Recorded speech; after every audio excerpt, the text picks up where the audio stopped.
All right. And uh, how was your journey from then till now? Like, how many challenges have you faced? What was your initial challenges? Like, have you faced some, like, sometimes have you felt like it's not happening, I'm not pushing it ahead or something like that? Yeah, man. I mean, they were like, it was like a huge chunk of 3 or 4 years, I'd say. Mm-hmm. So when I started out, so I studied character animation in Pune, in India, for four Mm-hmm. years. It was 10 years ago. All So right. back then I was still learning the craft, and honestly, India didn't really have many animation uh, related things going, Yeah. like at least in terms of um, at 2D. least in terms of the educational aspect of it. Yeah. So yeah, somehow or the other, I would just scouts the internet and look for references and all of that. But yeah, some things just never happened to click. So I just kept doing stuff on my own. I would do my own little exercises. I'd try and show it to people. But yeah, I think it was mostly just loving it enough to just keep going. And yeah, I just kept at it. And it was, I think, 6 or 7 years down the line when I really applied for my master's at Gobla. It was in Mm-hmm. 2017. And yeah, I had to apply twice because the first time I applied, I didn't get through. I was still on the waiting list. But that still gave me some assurance that at least I'm headed in the right direction. So I gave it another year. I worked on my portfolio. I strengthened it a bit more. And the next year I got through. And yeah, once I went there, I like it was like 1,000 light bulbs going off in my head because all of a sudden I was surrounded by people in the industry who were working on animated feature films. Even the classmates over there were like extremely talented and really knew their craft. And yeah, it was mostly the peers and the people I was surrounded with, which really made me understand the basics, and it really opened me up to another dimension, I would say. All right. And yeah, so I just kept working. And once I got into the industry, so yeah, one thing led to the other, and here we are. All right. All right. That's pretty amazing. All right. Yeah. So I have one question with Thomas now. Okay. So Thomas, like, how was your experience in working with Cartoon Network, and what are the challenges you have faced in that course? Like Yeah, not sure. getting the opportunity to executing it to the final level. So how was the journey? Yeah.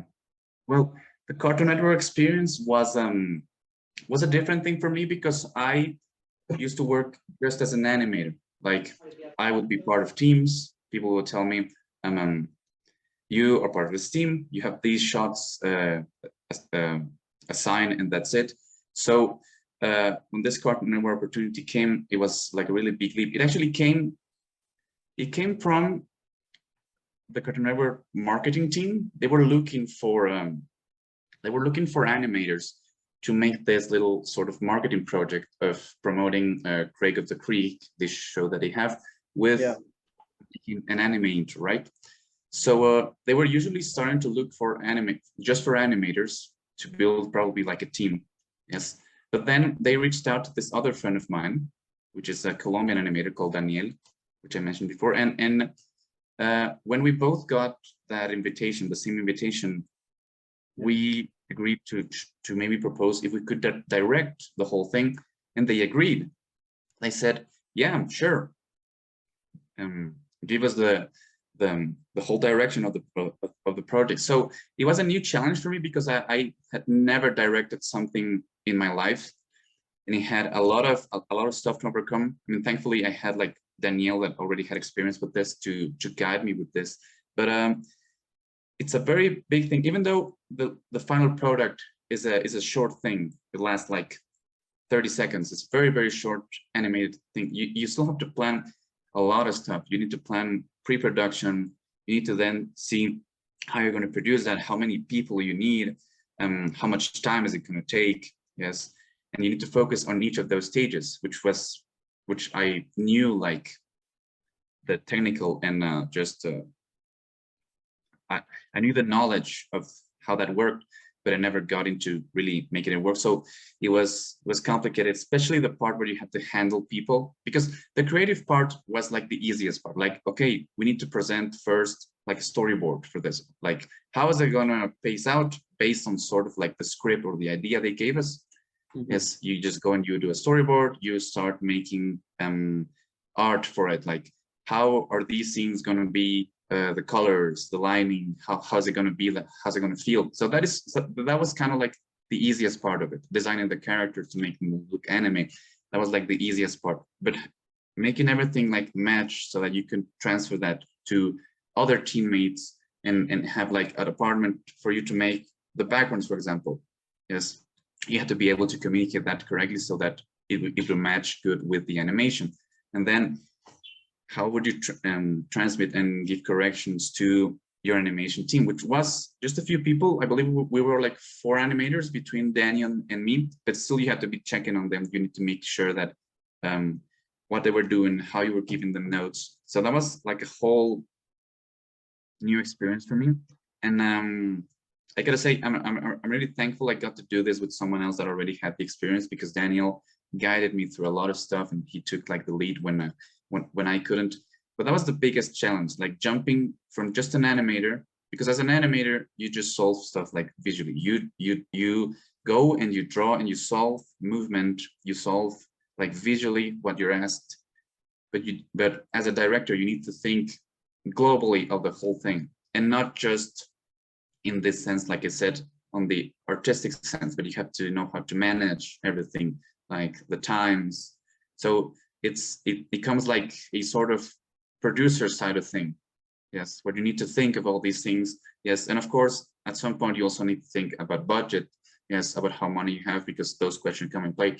Sometimes when you're just an animator, you just go and you have like a determined time to do your work, and you just do it and that's it. But as a director, you need to manage the budget that you're given, how much time and stuff like that. So that was the biggest challenges that I would say came from me, because I had never had an experience like this, but it was really rewarding, and the result came out really good. So that is like the big overview that I can give of the Yes. topic. Yeah. Rohit, I also have one question over here. So have you ever worked on any Indian animation studios as well? Yeah, in fact, I started my animation career with Ixorus. It's an Which animation one? studio based in Mumbai. So I interned there when I was in my 3rd year Okay. in Symbiosis, Pune. Mhm. And yeah, after that, I worked in IIT Bombay. It's Yeah. not necessarily a design studio, but they do have a design department where I worked. Yeah. And then since then, after I moved out, I didn't really work much with Indian animation studios. But now that I'm back, I have been working with Upamanyu Bhattacharya as well, with his Auto Studios on his debut animated feature film, which I'm animation directing. So yeah, slowly but surely, I think I might involve myself more with the Indian animation scene as well. So we'll see how it goes. So what's your thought like when you worked in India and with Indian studios? So how major difference have you observed working with the foreign studios, or how's the approach of Indian studios, and like how different from the foreign studios? What's the major difference between these two zones and their working principles? I think in India it's a little more corporate driven, but it's mostly because the animation community wasn't that big enough. Mhm. So usually the kind of projects that we get in India are mostly ad films and stuff like that. Hmm. So it's usually the big corporates which call the shots. So the deadlines are unrealistic, the budgets are like super tight and all of that. Mm. But there I have seen that there are a lot of even government involvement as well in artistic pursuits. There are a lot of Yeah. grants which the government provides. Cartoon Saloon, for example, Irish government has a lot of grants which Cartoon Saloon takes benefit of to fund their own projects as well. But that's also something that is slowly and surely coming to India now. So the future looks very bright to me at least. Oh, nice. That's really good. Yeah, Yeah. because there are a lot of people concerned that Indian animation industry is tragic and they hardly find a proper job or the culture is not that really good. So that's the major question I had to convey from everyone's perspective. So those who are only Yeah. looking forward to work in India, yeah, No, but definitely that's moving in the right direction now. And uh, we are taking a lot of ambitious steps in those directions. Pay yes, parity and equal pay and better pay is something that we are starting off firstly with. And yes, then also with social media and internet, now there are a lot of independent voices coming up who yeah, are making their own films, funding their own projects, and a yes, lot of good stuff happening. mm, Maybe not everybody is aware of those things, but it's gonna explode very soon. exactly, I'm yeah. quite sure.